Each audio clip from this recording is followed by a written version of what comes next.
Es ist ein Wunder, wenn man schwanger werden darf. Und es ist ein Wunder, wenn ein Kind gesund reift und gesund auf die Welt kommt. Darum ist klar, unser Dank und Ehre gehört unserem Schöpfer, besonders auch am Geburtstag.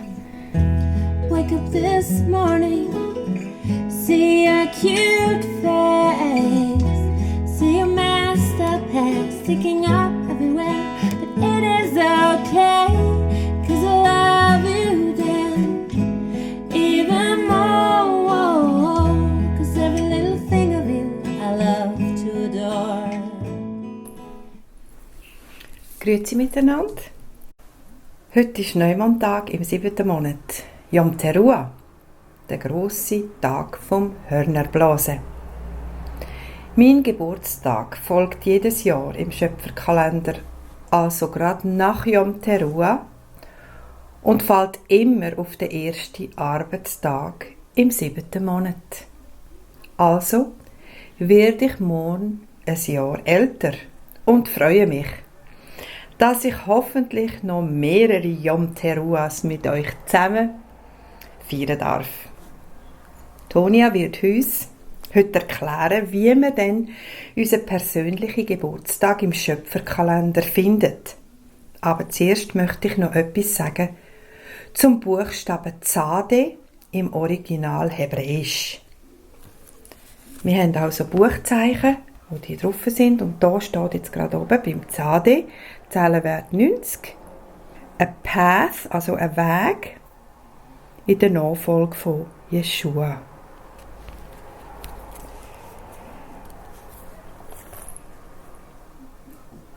Tzadeh, in Melchisedek übersetzt mein gerechter König. Tzadik übersetzt gerecht.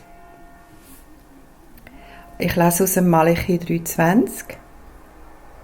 Euch aber, die ihr meinen Namen fürchtet, wird die Sonne der Gerechtigkeit aufgehen, und Heilung wird unter ihren Flügeln sein. Und ich lese nun aus meinen Notizen zu dem interessanten Buchstaben Tzadeh im Zahlenwert 90. In Schriftdeutsch besser verständlich für alle unsere Freunde in Deutschland und Österreich. Der 18. Buchstaben ist es, das Tzadeh, zeichnet im Althebräischen eine Person auf der Seite liegend. Welche Seite nehmen wir ein?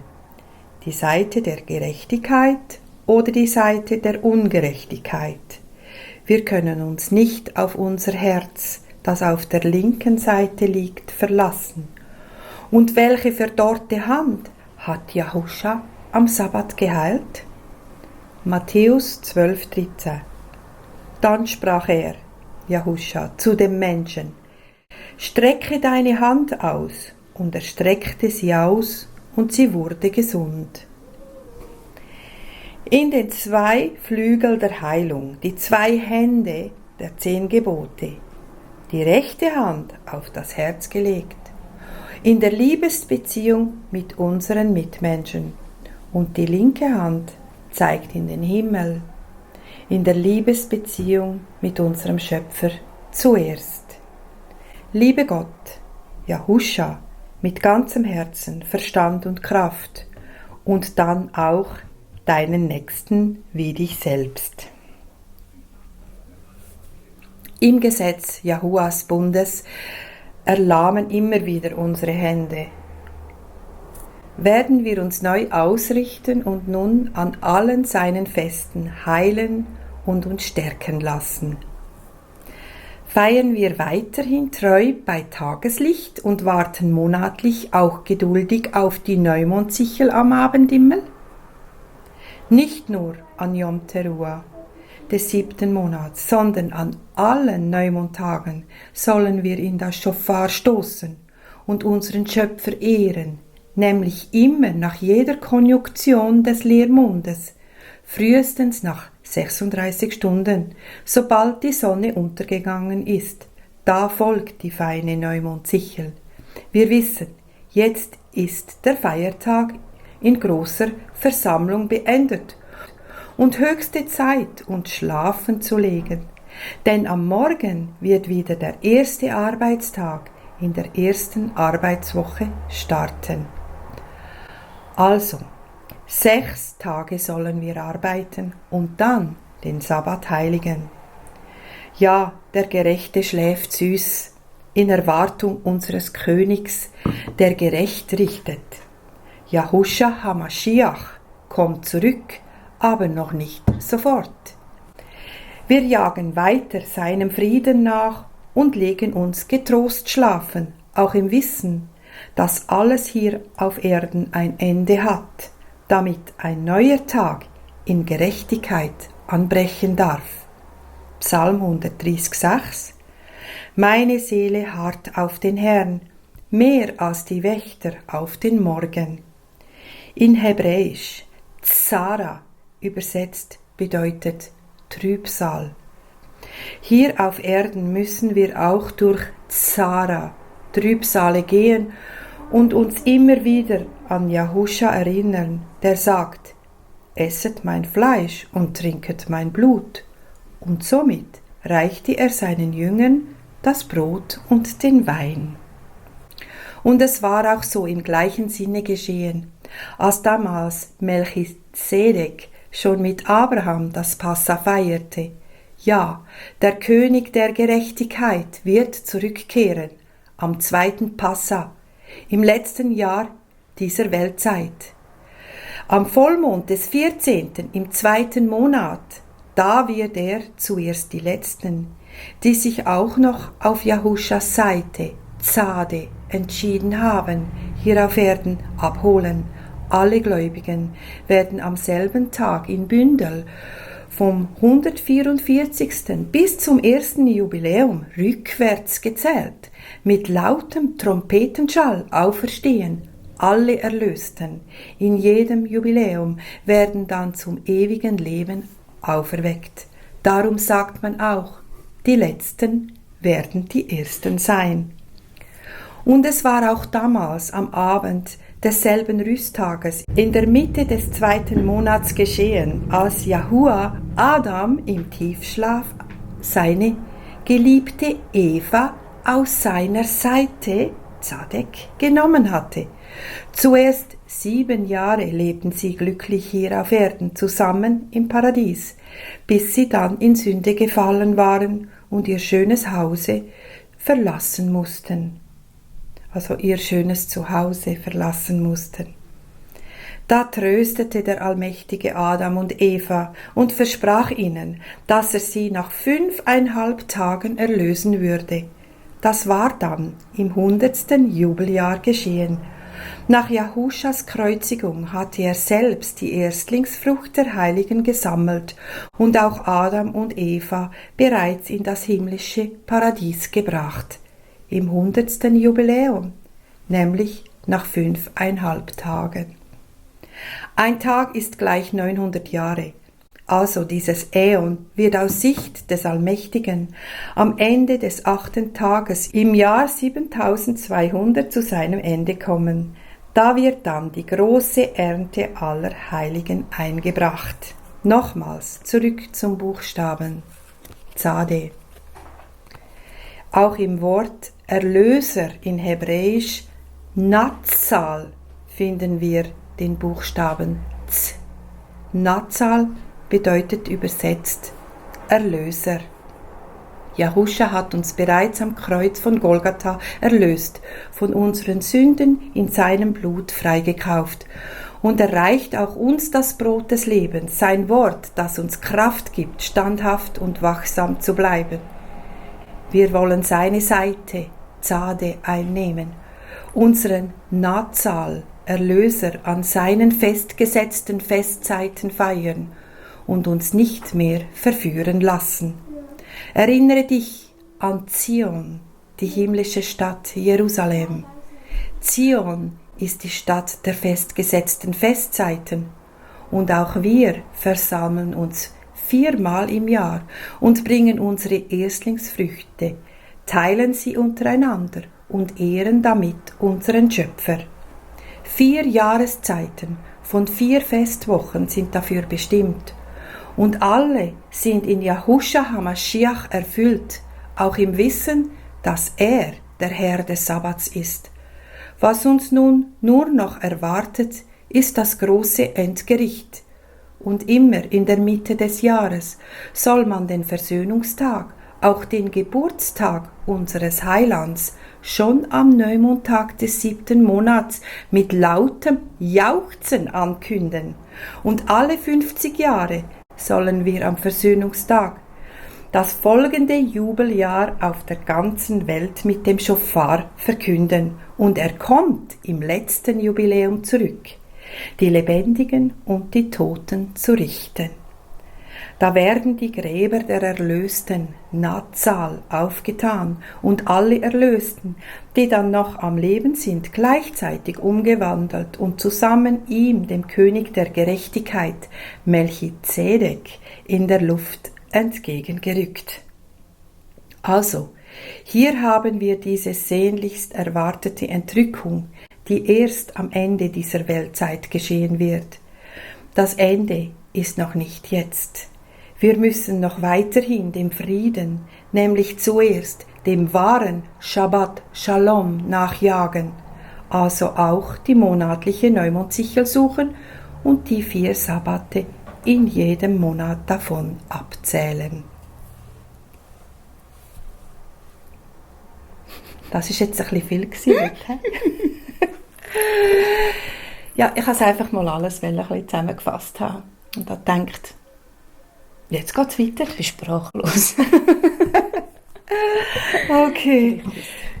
Also, heute ist Fest, It makes you even more beautiful, and I love you, and I love you, and I love you. I don't know what to do without you.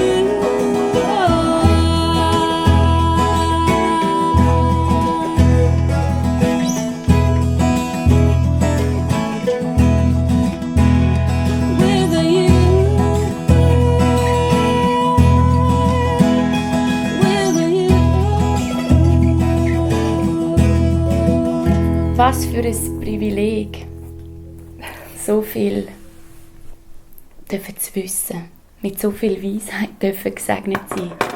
Was für ein Privileg, dass wir dürfen jetzt schon fast 1,5 Jahre die Videos machen und immer wieder Kraft überkommen, dass wir das dürfen machen. Also es gibt doch so einen Vers, was heißt: Trachte zuerst nach dem Reich Gottes und dann wird er uns alles andere dazugeben, was wir brauchen.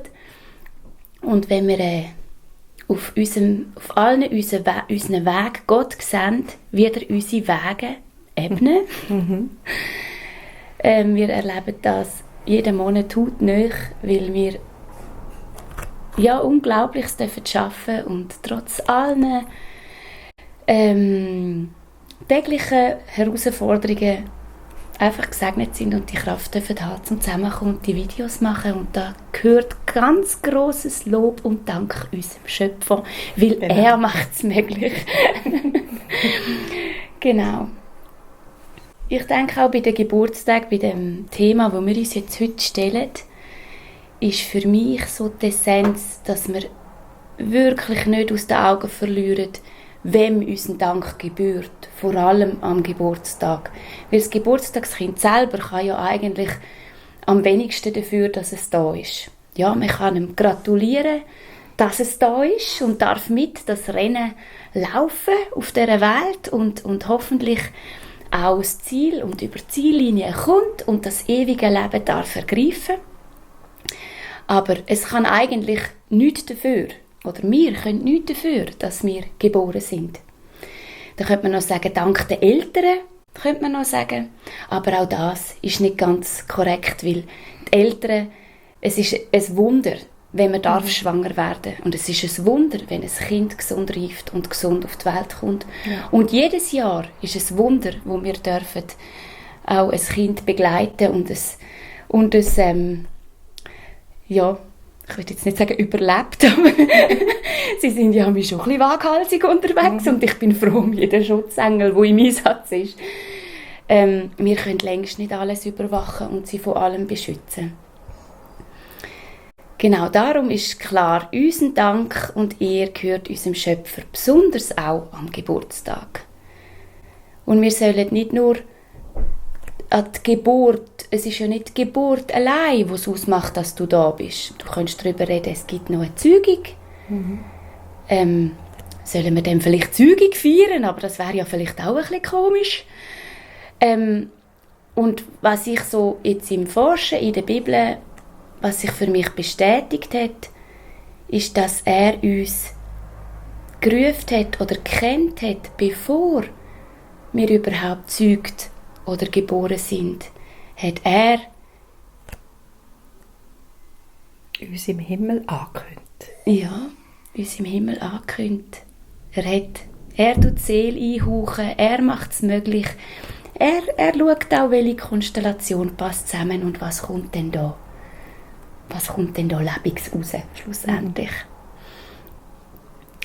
Genau. Und die Verkündigung ist ja immer wieder ein grosses Thema, auch im Schöpferkalender, dass Sachen angekündigt werden. So ist es doch irgendwie auch verständlich, dass es durchaus sein kann, dass Gott uns ankündigt, dass er unseren Namen, und der Name ist ja nur ein Abdruck von dem, was wir sind, also unsere Persönlichkeit, unsere Grundvoraussetzung, die wir in das Leben bringen, hat er schon erkannt und kennt er. Dem hat er Leben eingehaucht und das ist sehr viel mehr als nur ein Geburtstag, wo da voraus nötig ist.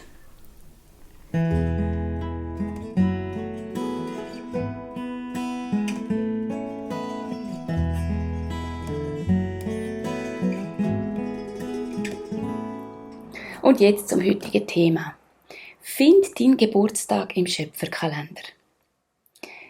Findest du nicht auch spannend, zum herauszufinden, an welchem Tag du im Schöpferkalender Geburtstag hast? Vielleicht passt es auf einen Geburtstag von einer wichtigen Persönlichkeit aus der Bibel. Oder eine ganz spannende Bibelgeschichte passiert genau an diesem Tag.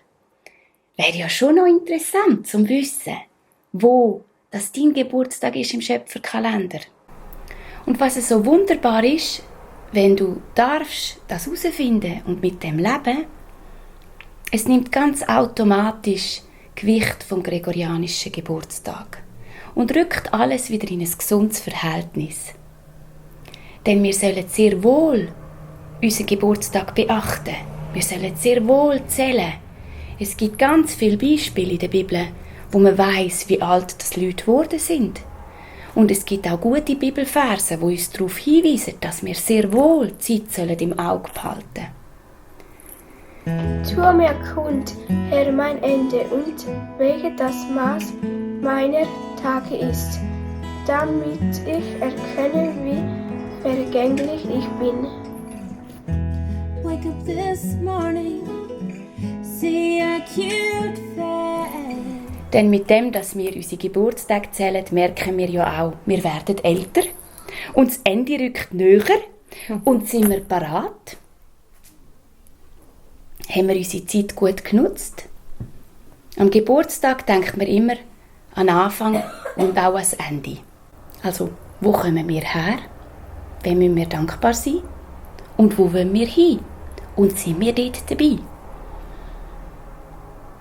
Es gibt auch Bibelverse, die bestätigen, dass Gott für alles eine Zeit bestimmt hat. Alles, was er erschaffen hat, hat er in einem Rhythmus unterstellt. In einem Rhythmus, wo es verwelkt und zurück zu der Erde geht. Die ganze Erde welkt auch. Auch sie wird älter, reift und darf irgendwann ihr Ende finden. Genau, und so ist es auch mit uns. Ich habe die Erschaffung von allem dem ersonnen. Ich schuf von Höchsten bis zum Niedrigsten. Kein Ratgeber war dabei. Ich bin ewig und nicht mit Händen geschaffen. Meine Gedanken sind mein Berater und meine Worte sind Tat. Und meine Augen schauen auf alles. Wenn ich auf alles blicke, dann bleibt es. Wenn ich mich dann vergeht alles. Es gibt aber auch eine Geschichte in der Bibel von einem König, der sogar seine Lebzeit hat verlängern, weil er darum gebeten hat. Also wenn auch du Interesse hast, sehr alt zu werden, würde ich dir einfach empfehlen, viele gute Argumente in die Diskussion mit Gott hineinzubringen. Er kann sehr wohl dein Leben verlängern. Wenn du dich ein bisschen einsetzt und gut argumentierst, erfüllt er dir vielleicht den Geburtstagswunsch. Genau. Ich muss auch keine Angst haben vor dem Älterwerden oder vor dem Sterben, wenn ich mir bewusst bin, dass Gott da auch noch ein Wörtchen mitzureden hat. Er weiss, wenn der Tag erfüllt ist und wenn es Zeit ist für mich zum Heimgehen. Ich finde das sehr beruhigend. Genau, wir möchten heute den Geburtstag finden. Dein Geburtstag im Schöpferkalender. Also ich bin das Beispiel. Du, wir nehmen dich als Beispiel. Okay. Weil wir ja jetzt schon wissen, dass du einen Tag nach Yom Teruah Geburtstag hast. Können wir ja da noch ein bisschen mehr ins Detail gehen. Ist nämlich sowieso ein total spannender Geburtstag. Wo wir vor ein paar Jahren angefangen haben im Schöpferkalender uns bewegen und noch nicht so ganz genau in Details gewusst haben wir ja auch vermutet, es könnte auch Yom sein. Weil ein Tag vorne, ein Tag hinten, ja, da musst du ja ganz genau den Mond untersuchen und müsstest ja auch wissen, wie der Mond genau war, dann, wo du geboren bist. Können wir denn das auf den Tag genau herausfinden? Noch vor ein paar Jahren haben wir es nicht können. Heute können wir es, dank auch dieser Regel mit den 36 Stunden, wo die Konjunktion, der Mond muss reifen, bis er in den Abendhimmel kommt, bis man ihn sieht. Auch dank dieser Regel können wir es ganz genau herausfinden. Und müssen nicht mehr plus minus einen Tag. Genau. So können wir natürlich heute herausfinden, jawohl, es ist ein Tag nach Yom Teruah. Also ein gewöhnlicher Arbeitstag. Da hat man da den Eindruck, da bin ich vielleicht gar nicht besonders, weil ich nicht auf einen besonderen Tag geboren bin. Es gibt nämlich Beispiele in der Bibel, wo besondere Menschen wirklich auf besondere Tage geboren sind. Und ich glaube, Gott hat da einfach auch bestätigen, mit dir hatte ich etwas vor. Josef, du wirst jetzt geboren am 4. Neumondtag, also am 4. Neumondtag. Wie kann man das noch anders sagen? Der 4. Neumond im Jahr. Der 4. Neumond im Jahr ist zum Beispiel der Geburtstag von Josef. Der im Brunnen geworfen wurde und verkauft worden ist nach Ägypten von seinen Brüdern. Wo ja ganz einen schönen Auftrag hatte. Es gibt noch mehr. Wenn ihr so ein Büchlein schon habt, die oder die es noch nicht haben und interessiert sind, auf der letzten Seite haben wir so eine Auflistung und ich kann jetzt hier mal noch schnell ein paar Sachen daraus verraten. Zum Beispiel Geburtstag Levi, Sohn von Lea und Jakob, ist am Neumond, der erste Neumond im Jahr. Genau, wer haben wir denn da noch Spannendes? Oder auch der Jakob trauert um seinen Sohn Josef am 10. des 7. Monats. Das ist zum Beispiel auch spannend. Im Jakob ist ja erzählt worden, sein Sohn, der Josef, sei tödlich verunglückt, was aber nicht gestimmt hat. Und sie haben ja den blutgetränkten Mantel ihm übergeben. Und das ist am 10. vom 7. Monat gewesen, am Versöhnungstag, ein trauriger Tag, ein demütiger Tag. Dort hat er sehr traurig, also dort hat auch schon Gott auch mit dem Datum wollen auf etwas hinweisen, dass da also sagen wir mal eine Energie oder was ein Erlöser kommt. Ein Erlöser kommt. Für ihn ist er dort gegangen, aber er ist ja nicht wirklich gestorben gewesen, sondern man hat ihm das ja nur gesagt. Aber er hat traurig um seinen geliebten Sohn genauso. Und so gibt es ganz viele spannende Daten, wo man doch schauen will, auf welchen Tag kommt dein Geburtstag. Und trotz allem darfst du dir natürlich bewusst sein, du bist so oder so etwas Besonderes, auch wenn dein Tag nicht auf ein besonderes Ereignis aus der Bibel fällt. Weil Gott hat mit dir auf jeden Fall etwas vor und du schreibst eigentlich so die Bibel auch weiter, weil du bist Teil von dieser Geschichte. Du bist Nachkommen vom Adam und du führst die Geschichte weiter. Und dann kann man später auch mal sagen, du bist dort geboren, wo man gemeint hat, es sei nichts Besonderes, aber du bist etwas Besonderes. Dort hat dein Rennen gestartet. Bei diesem Büchlein ist auf der letzten Seite Platz, um deinen Geburtstag einzutragen. Wir zeigen euch heute in diesem Video, wie das geht. Wenn du es aber zu schwierig oder zu kompliziert findest, dann darfst du gerne am Neumondtag an unsere Treffen kommen und uns deine Frage stellen oder wir machen den Termin ab und gehen das Ganze in Ruhe durch und probieren deinen Geburtstag im Schöpferkalender zu finden. Dann kannst du das dann hier einfügen. Theoretisch kannst du genau dort anknüpfen, wo wir beim letzten Video aufgehört haben. Beim letzten Video hast du nämlich gelernt, wie du einen Kalender ausdruckst und die heiligen Festzeiten findest. Jetzt müsstest du das machen von deinem Geburtsjahr.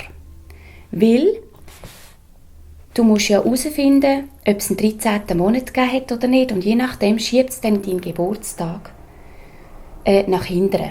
Und darum musst du dein Jahr anschauen, mit Hilfe der Liste, wann sind die 13. Monate, den genauen, sagen wir, Festkalender oder Neumondtag einschreiben in deinem Jahrgang. Und um das zu vereinfachen, habe ich ein Büchlein gedruckt, wo gerade die wichtigsten alle drin sind, wo man das direkt kann anschauen kann. Sonst müsste ich jedes Mal am Computer und einen ausdrucken, wenn jemand zu mir kommt und fragt, wenn er Geburtstag hat. So habe ich es viel einfacher, kann ich hier einfach nachschlagen. Also, nehmen wir den Jahrgang. 1960. 1960. So sieht das aus. Und wir gehen zum Jahr 1960. Und suchen den Geburtstag von der Annie. 23.09.1960. Also September, der 23. Seht ihr da? Der Neumondtag, der Leermond. Und da hat sie Geburtstag. Machen wir mal ein Herzchen rundherum. Yay! Könnt ihr es natürlich dann auch hier unten reinschreiben. So.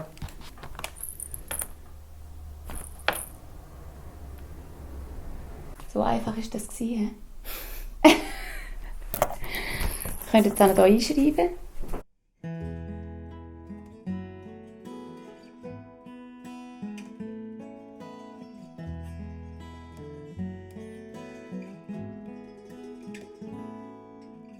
Also, wir gehen ja über das gregorianische Kalender, suchen wir deinen Geburtstag im gregorianischen Kalender, malen den Schöpferkalender drauf ein und erkennen, es ist der erste Arbeitstag vom 7. Monat, also der 2.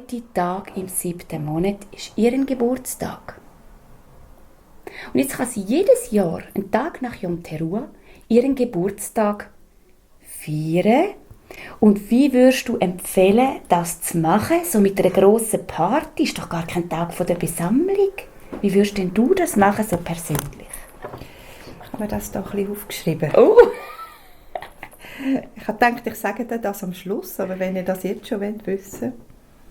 Also ist mir klar geworden, Geburtstagspartys sind heidnische Feste und nicht im Sinne Jahuas. Also wäre es auch falsch, diese an einem Neumondtag zu feiern. Weil die Idee war ja, könnten wir die Geburtstage einfach alle immer zusammenfassend auf den Neumondtag nehmen und dann so eine kollektive Party machen. Aber dann haben wir wirklich ein Problem. Weil dann werden wir plötzlich nicht mehr raufschauen und die Mondsichel suchen und den Anfang des Monats proklamieren, sondern uns nur noch auf unsere Geburtstagskinder konzentrieren. Darum haben wir gedacht, das ist doch nicht so eine gute Idee. Und wir bleiben auf unserem Tag, den wir haben, aber wir bleiben auch wie eine Geburt. Da ist ja auch nicht das ganze Dorf dabei, oder? Und es ist ja wichtig, dass wir zählen und wir wissen, welches Jahr, ob wir jetzt wieder, ja, wie älter als man wird, wie weniger weiss man, wie alt man ist. Und dann ist man auch froh, wenn die Jungen ein bisschen weiter zählen. Und noch ein bisschen Klarsicht haben und nicht immer eine Brille brauchen für alles. Auch zum Aufschauen, die Sichel zu sehen, brauchen wir auch unsere Enkel, die sagen, schau, dort ist er.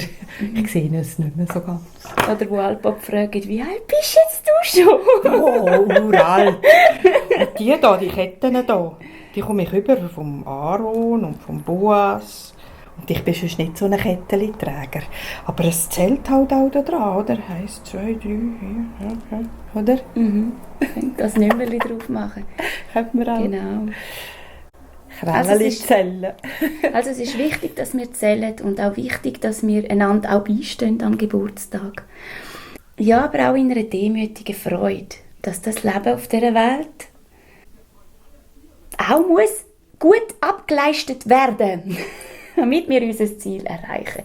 Da dürfen wir uns schon ein bisschen beistehen. Ein kleines Freudenfest. Ein kleines Freudenfest. Im kleinen Rahmen von einer Familie oder von einer Hauszelle langt völlig. Ja. Genau. Ja. Oder auch eine Wanderung mit Gott auf dem Berg wäre sehr zu empfehlen. An deinem Geburtstag. Und ihn fragen, Herr, bin ich auf dem Weg? Wie du dir das wünschst? Stimmt mein Kurs? Es ist eben wirklich so, dass ja auch der Geburtstag, wenn du den im Schöpferkalender hast, dann schiebt es den im Gregorianischen umeinander und dann weiss ja auch gar niemand mehr, wer, wenn du überhaupt Geburtstag hast. Also du müsstest ja ganz bewusst einladen, weil sie es eigentlich nicht können, sich merken, wenn du Geburtstag hast. Von dem her ist es wirklich, dann bist du auch ein Stück weit befreit. Also du kannst zum Beispiel beim gregorianischen Geburtstag, wenn du einen Haufen Gratulationen entgegennimmst, kannst du sagen, hey, ich gedenke meinen Geburtstag im Schöpferkalender und das ist jetzt in dem Fall nächsten Dienstag oder einfach, wie du denn das kommunizieren willst. Und ich mache es im Kleinen, aber danke vielmals für dein SMS oder für deinen Blumenstrauß oder was auch immer du vorbeibringst. Und du kannst es gerade nutzen, um ein Zeugnis zu sein. Es ist nicht so, dass wir nicht Geburtstag feiern oder nicht Geburtstag gedenken. Es ist nämlich wichtig. Es ist mega wichtig, dass man zählt und es ist mega wichtig, dass wir einander beistehen. Und das ist ja eigentlich auch das Herzanliegen, das wir haben. Wenn wir wissen, jemand hat Geburtstag, dann wollen wir dem ja schon wirklich auch zeigen, hey, wir haben dich gern und wir sind für dich da und du bedeutest mir was und habe ich vielleicht unter einem Jahr zu wenig an dich gedacht oder dir das zu wenig gezeigt, ich will das unbedingt nachholen. Das ist ein gesundes Gefühl, wo wir auch dem nachgehen dürfen.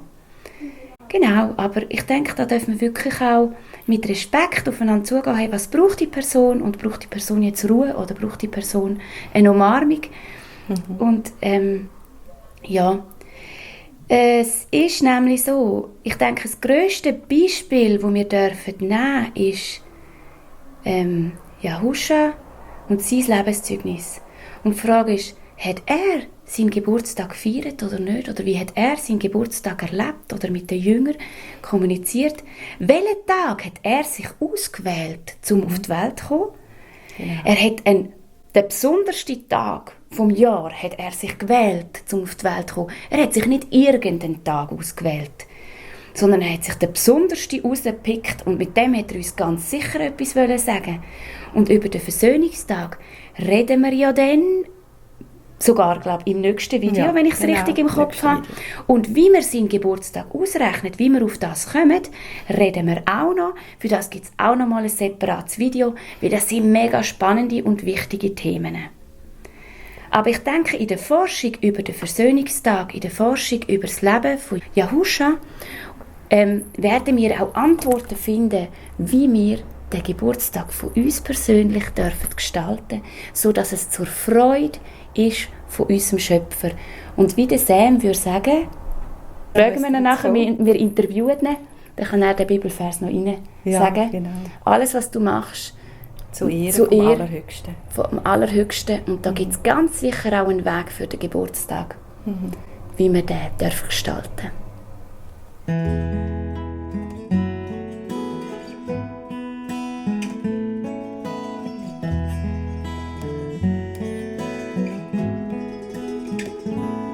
Sam, my husband, he has a lot of Bible verses memorized.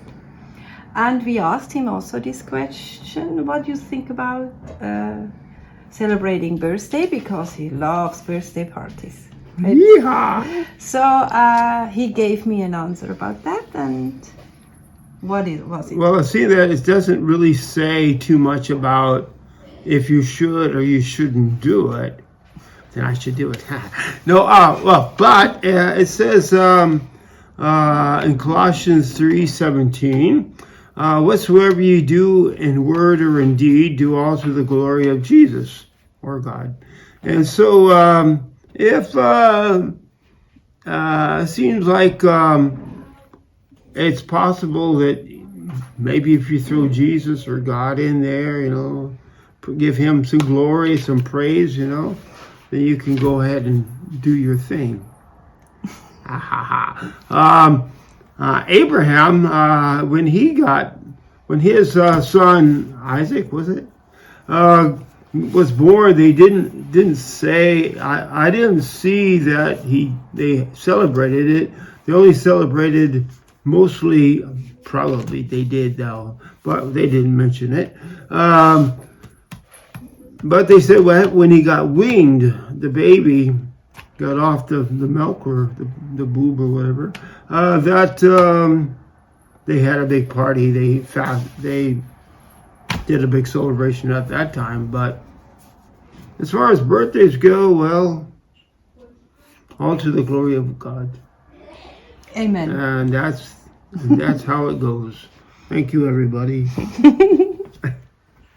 Thank you, Sam. Ist das gewesen? Oder ist noch etwas? Ja, es ist noch etwas. Eigentlich sind es sogar noch 2 Sachen. Einmal wollte ich sagen, noch, zum Geburtstag von meiner Mami. Gemeint, sie käme an einem ganz normalen Werktag auf die Welt. Ist aber ihren Geburtstag ganz ein besonderer gewesen.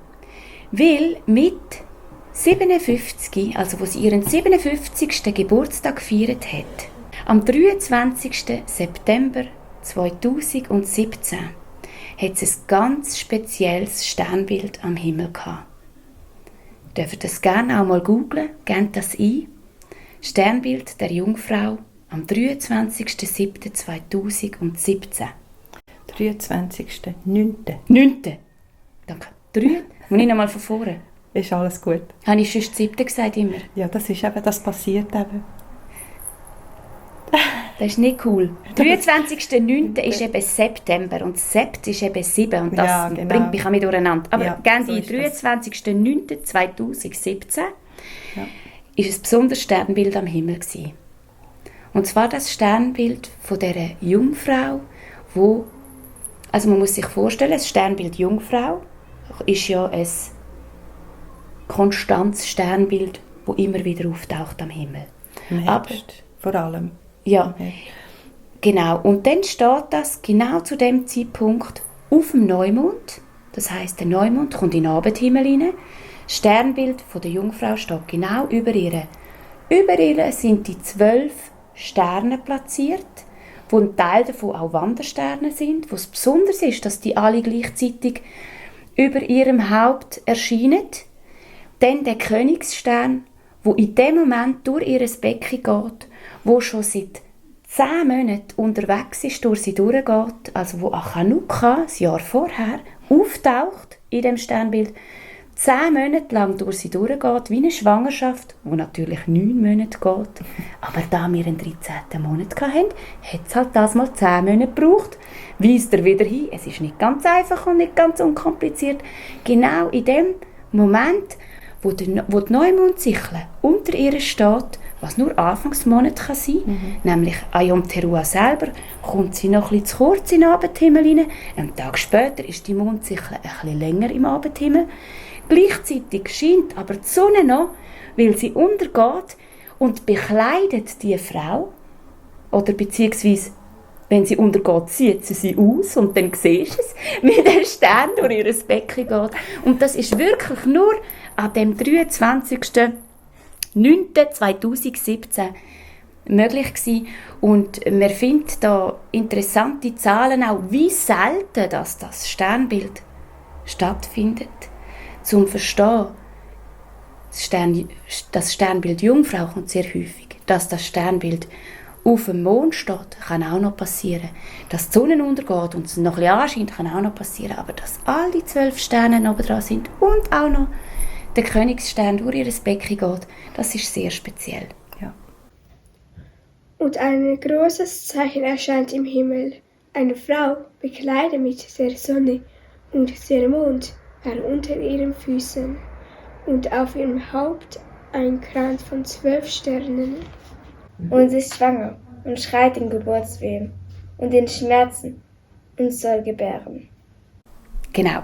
Also hat doch Gott schon gewusst, wo sie geboren worden ist, dass sie einen ganz besonderen Tag erleben darf und somit auch die Ankündigung in die letzte Halbzeit, wo Von der Weltzeit. von der letzten Weltzeit darf miterleben sie und ihre Kinder und ihre Enkelkinder dürfen miterleben.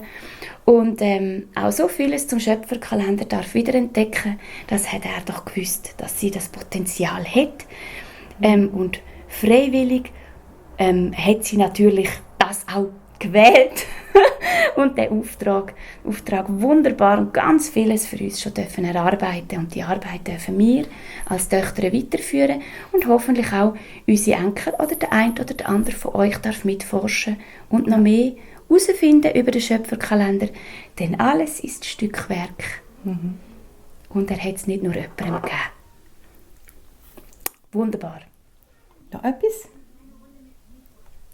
Ja, wenn ihr Interesse habt, so ein Büchlein mit allen Kalendern zu haben oder so eins, Notizen zum Schöpferkalender, wo durch die Videos begleitet ist, dann empfehle ich euch, schreibt mich an auf Mail oder kommt an unsere Treffen und dann könnt ihr auch, ich habe normalerweise... Stopp. Jawohl, da ist er. Normalerweise habe ich das Köfferli dabei mit ein paar Exemplaren oder man kann dann auch bei mir bestellen und die Adresse hinterlegen. Natürlich mit dem gregorianischen Geburtsdatum, damit ich euch ein Geburtstag im Schöpferkalender herausfinden kann. Dort muss ich hineinschauen. Okay, ich bringe jetzt den Koffer. Du bringst den Koffer? Okay.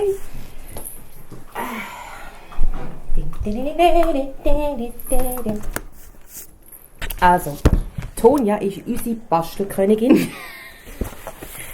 Mach Platz, ich mache Also Platz. ich kenne niemanden, der so viel in seiner Freizeit drucken tut und schreiben tut. Es beruhigt mich. Es beruhigt sie, malen tut. Und sie hat so einen wunderschönen Koffer gemacht. Das ist da, glaube ich, auf, oder? Ja, du musst ein bisschen über, glaube ich.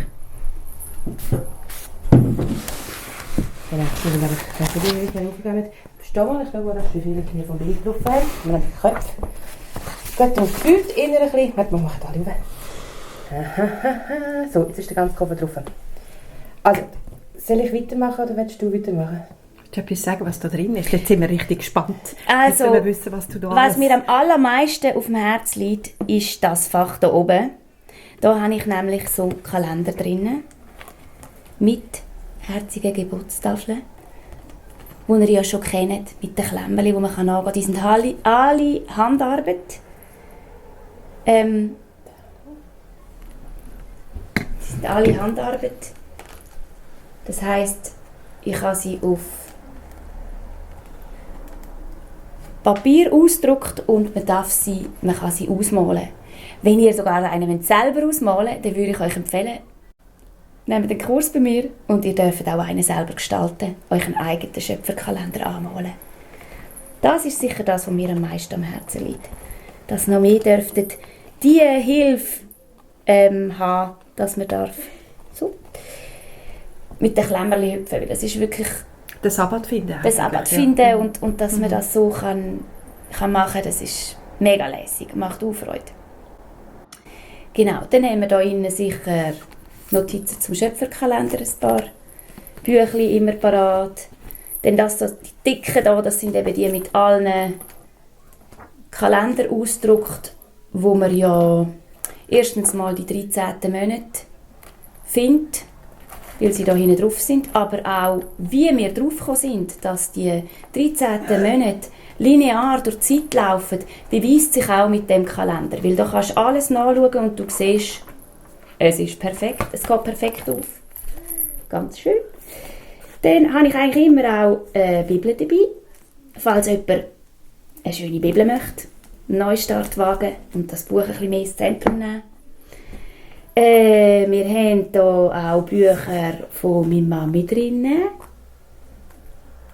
Im Herzschlag des Neumonds zum Beispiel. Ein anderes auch von der? Ja, das noch. Das wäre auch von Mami. Feiern, Impuls des Hirten. Es ist einfach wirklich auch ein Lebenszeugnis drin, wie wir auf das gekommen sind, wie wir das erlebt haben, auch wie wir uns entwickelt haben und wie wir immer mehr Perlen haben dürfen finden auf dem Weg. Dann gibt es zum Beispiel das, kennt ihr auch aus dem Video, auf den Spuren seiner Geburt, ein Kinderbüchlein zu der Weihnachtsgeschichte, könnte man sagen. Aber es geht natürlich durch das ganze Jahr, durch ein Jahr im Leben von Yahusha. Genau, dann habe ich nochmal ein ganz cooles, kleines Büchlein. Wo ist das? Das Berg, Horeb. Genau, ein Jahr der Wiederherstellung am Berg Horeb, Moses und sein Volk, wie sie die Feste erlebt haben, auch als Kinderbüchlein zum Ausmalen. Jawohl. Dann habe ich auch noch ein bisschen Sachen von meiner Schwester drin. Sie ist nämlich eine ganz lässige Illustratorin mit ganz viel Witz und Charme. Kann man jemandem eine Karte schreiben? Was haben wir da noch? Ja, selbstverständlich jegliche CDs mit Musik. Wir machen ja noch Musik, das wisst ihr ja schon. Genau. Dann die Kinder haben noch etwas gebastelt. Hast du Zitzideckel? Ja. Habe ich auch drin, genau. Ja, nicht vergessen von diesen coolen Sachen. Zitzideckel. Das ist ein Produkt von meiner Mami, das sie fleissig häkelt. Das seht ihr auch manchmal in den Videos. So auf den Tisch, wo man ein Kerzchen drauf tun kann. Und wir brauchen das viel. Wir haben solche in der Familie. Einfach in dem Moment, wo man das am Morgen auf den Tisch tut, die Kinder stehen auf und fragen gerade, oh, ist heute Sabbat? Oder ist heute ein Fest? Da könntest du auch unterschiedliche haben. Eins ist für den Sabbat, eins ist für das Fest. Und dann bist du gerade, einfach, wir brauchen halt kleine Rituale, die uns trösten auf dem Weg und uns auch mit Freude dran knüpfen. Oh, muss ich das erklären auch noch? Das wird ein langes Video, gell? Mach nicht. Also, die Idee ist ja, dass wir uns erinnern. Und ich meine, wie sagen sie denn, schon die Zeit, oder? Die Zeit haben ja auch, kennt man eigentlich, dass man die an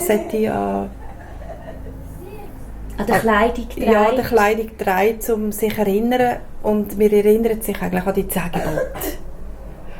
Und es hat auch Knöpfe drin. Und bei uns ist es jetzt einfach mehr so, dass wir uns erinnern an den Neumondtag und die 4 Sabbat. Und drinnen sind auch die 4 Feste. Und wir haben immer den blauen Faden reingezogen, wo auch steht im Alten Testament, dass wir die weisse Zeit mit einem blauen Faden schmücken, in Erinnerung, dass er gekommen ist vom Himmel auf Erde, Jeschua. Und dann sind da drinnen, das ist einfach eine eigene Idee. Wir haben einfach gedacht, ja, in das Chanukka, dann haben wir das Pessach, dann haben wir das Sommerfest und das Grösste von allen ist ja das Herbstfest, das jetzt gerade kommt, mit dem Wasser. Also, ja, da könnte man ganz viel darüber erzählen. Ich habe es jetzt noch mal ganz kurz gehalten, aber ja. Bravo. Gut. Genau. Wenn ihr so eins bei uns bezieht, dann hat es hier auch immer noch eine kleine Beschreibung von dem, was jetzt Mami gesagt hat, noch ein bisschen ausführlicher, damit ihr das in Ruhe auch nachlesen könnt. Und ja, es ist ja auch einfach ein Beispiel, wie dass man kann anfangen, die Feste feiern oder den Sabbat halten. Aber da gestaltest du auch mit. Und deine Persönlichkeit muss einen Weg finden, mit Gott das zum Ausdruck zu bringen. Wir haben einfach da, wo wir gemerkt haben, wo uns Freude macht, teilen wir einfach gern. Zur Inspiration. Gut, was haben wir da noch?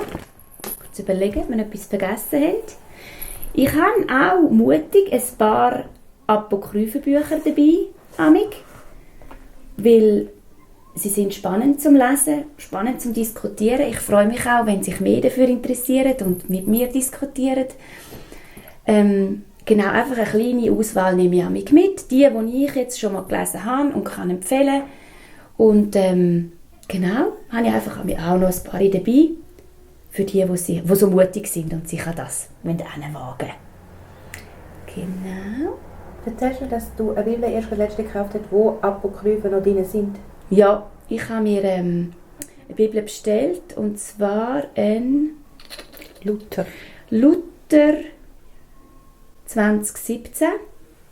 Und dort hat es wirklich einen Teil der Apokryphen noch drin in der Bibel. Finde ich mega spannend. Ich habe auch im Brocki, das dicke Buch dort hinten, mal gepostet. Das ist eine alte Bibel, die wahrscheinlich in einer Kirche ausgelegt war. Und auch die hat noch Apokryphen drin. Aber das Deutsche ist echt schwer zu verstehen. Also das braucht auch noch ein bisschen Nerven. Aber die Kinder finden es auch mega spannend.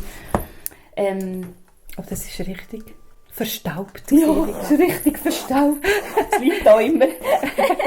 Genau.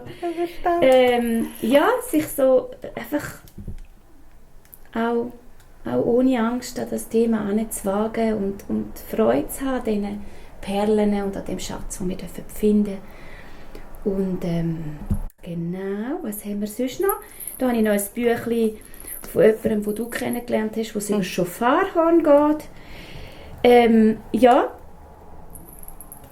das wird auch noch wachsen und sich verändern mit den Jahren, was da noch für Produkte reinkommen und wir dürfen teilen. Ah, da kommt mir auch noch etwas. Kinderhörbüchli. Genau, von der Vida. Die meine Schwester macht. Von denen werden es hoffentlich auch noch mehr. Ganz cool. Genau. Ja. Ah, den hätten wir noch. Ein Kalender, der durchs Jahr durchgeht. Wo schön eingezeichnet sind, Sabbat und Fest. Der wäre auch noch da. Das ist einfach ein guter Kompromiss mit dem gregorianischen Kalender. Haben wir auch schon in einem Video erklärt. Ja. Genau.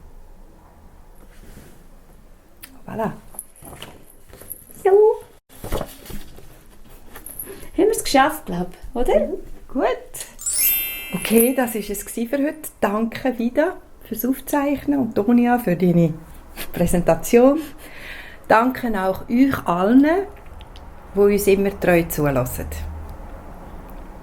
Und jetzt wünsche ich euch ein fröhliches Fest, Yom Teruah, Tag vom Hörnerblasen. Heute Abend treffen wir uns mit den Wächtern auf dem Turm in Kreuzlingen und stossen kräftig ins Schofar. Und wir planen ein Podcast bereits wieder in 10 Tagen, also am grossen Versöhnungstag Yom Kippur. Also, bis bald. Ade miteinander. Tschüss!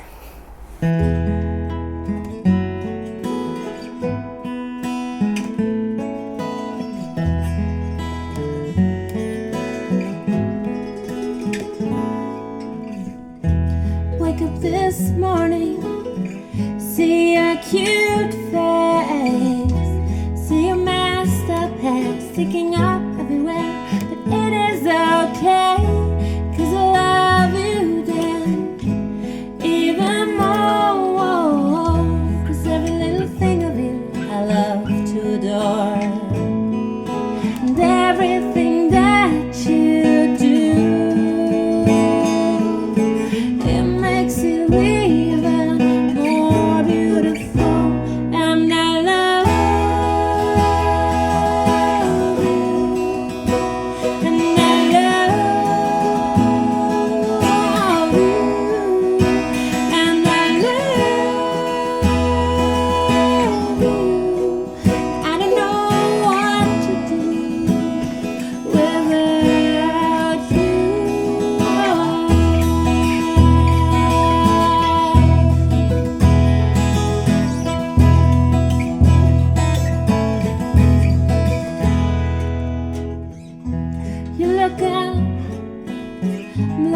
in your eyes.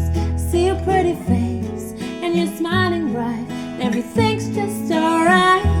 And I love you every day, a little bit more.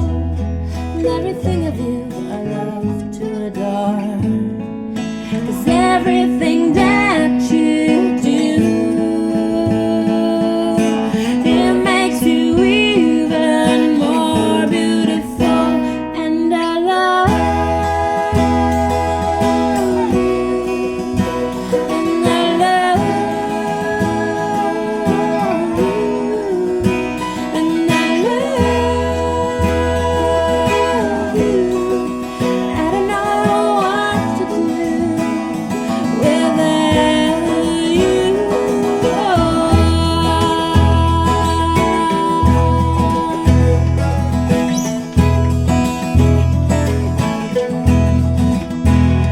With you. With you.